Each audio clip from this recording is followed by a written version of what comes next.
Hey guys, welcome to another video here on my channel. For those of you that are new, my name is Lakia and welcome to the Chaotic Critic family.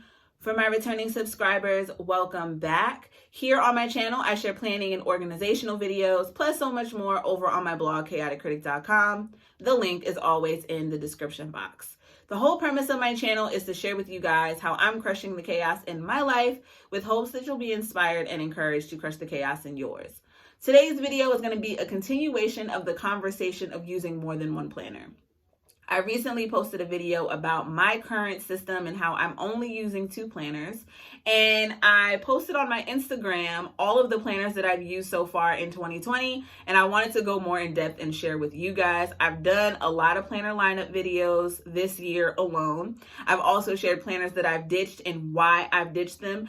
And after looking at this planner stack that I've accumulated, there's a total of 11 planners that I've used so far in 2020. 2 of them that I'm currently using, 9 of them that I'm no longer using.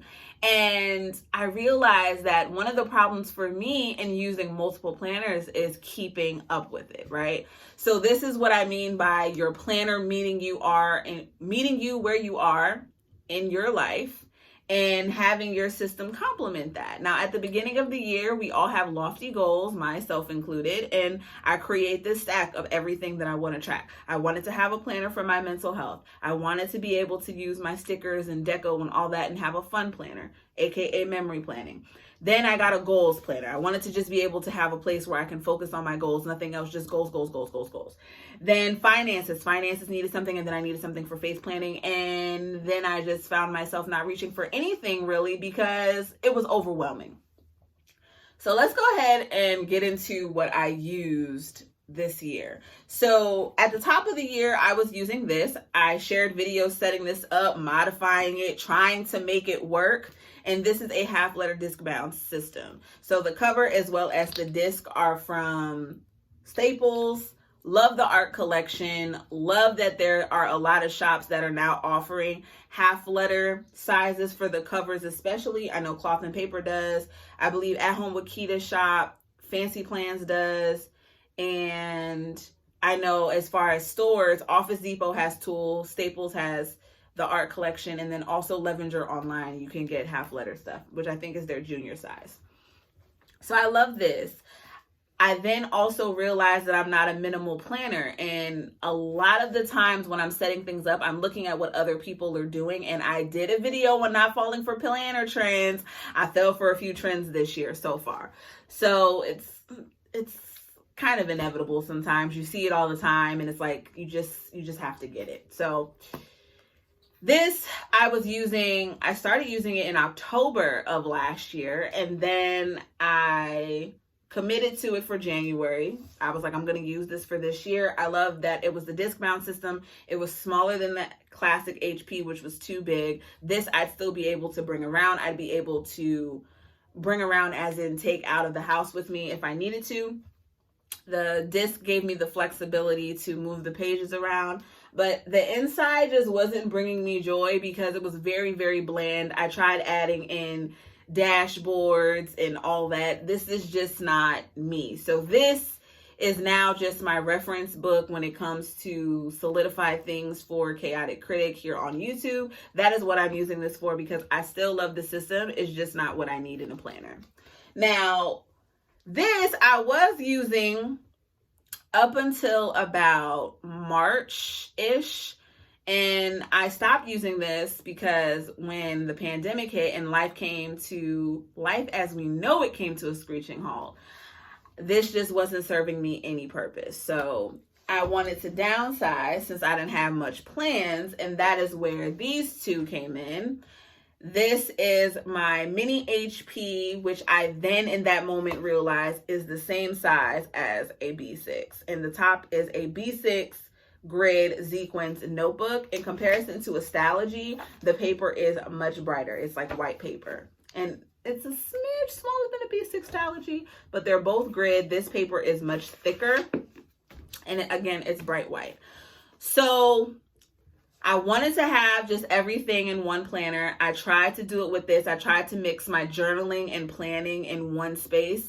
Didn't work. And that is, now that I'm thinking about it, that's why this didn't work, because I tried to mix the two and then I wanted to just have my week, and I was just trying to throw everything in one, and that's just not my style. So this is now called my Quarantine Chronicles. I have some things in here that I was journaling about, and that's about it.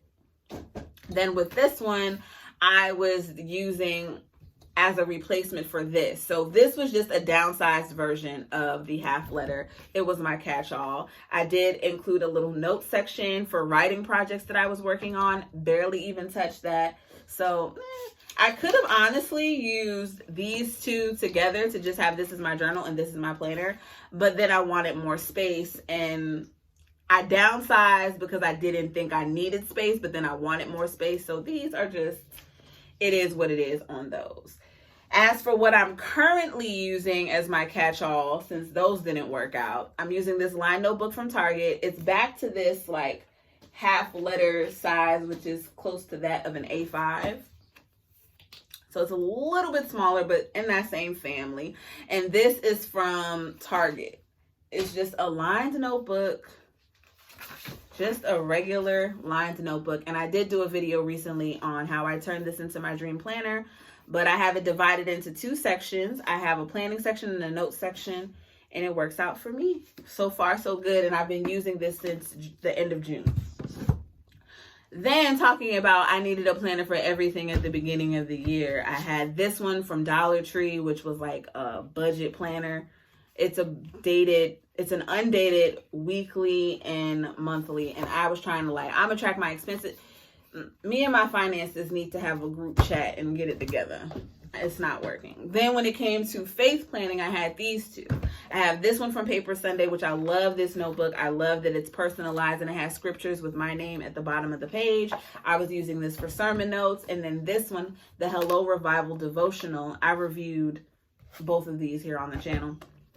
I love this, and I was using this at the beginning of the pandemic a lot because with everything going on, I lived here in the tri-state. It was very, very hard to watch the news every day and to see the toll of deaths go up. And it was a lot. It was a lot. It was very, very scary. And it still is. But it was very, very scary when it first happened because nobody knew what to do. And this was just what I needed in that moment. So still love both of them, just not using them. Then I wanted to track my mental health, and that is where the My Journey Planner came in. I loved it in that moment, but I think I only used this for, honestly and truly, I didn't use this consistently past a week. Yeah, I started using this December 31st, and I used it to the 5th, and it was just a lot of repetition for me. I didn't find myself reaching for this at all, but it's a cool layout. You're able to track your mood, your energy, your sleep, and all that. So I love that this is a planner that is solely geared on mental health. I love the concept. It just didn't work for me. Then there was this planner, the Goals Planner from Cultivate What Matters, their power sheets. Talk about overwhelming in a planner. This is a lot. I tried it. I sat down and I was filling out the pages and I was writing out my goals. This is a lot. If you're just looking for a goals planner, you're not planning anything else, maybe this will work for you. I'm not knocking the system. It was just a lot for me to take in and to keep up with. And I see people that do it. Shout out to y'all, but it's just not for me. This alone, these pages alone are just the preliminary pages of a vision board and the bigger picture and the your bigger goals before you even break them down into smaller goals and then break them down again into actionable steps. So this is a very thorough goals planner if that is something that you're looking for. And then you get into the goals section, which is like a whole nother section. And then they give you a breakdown of how to use their worksheet. It was a lot. So if you're just looking for something that is going to be goal oriented, then this is for you, but it was too much for me. As for memory planning and my fun planner, because I still wanted to use stickers, this one was sent to me by Enlightenment Planner, and I tried using it. I loved it because it was neutral. I'd be able to create whatever spread I want, and my stickers wouldn't clash with the pages.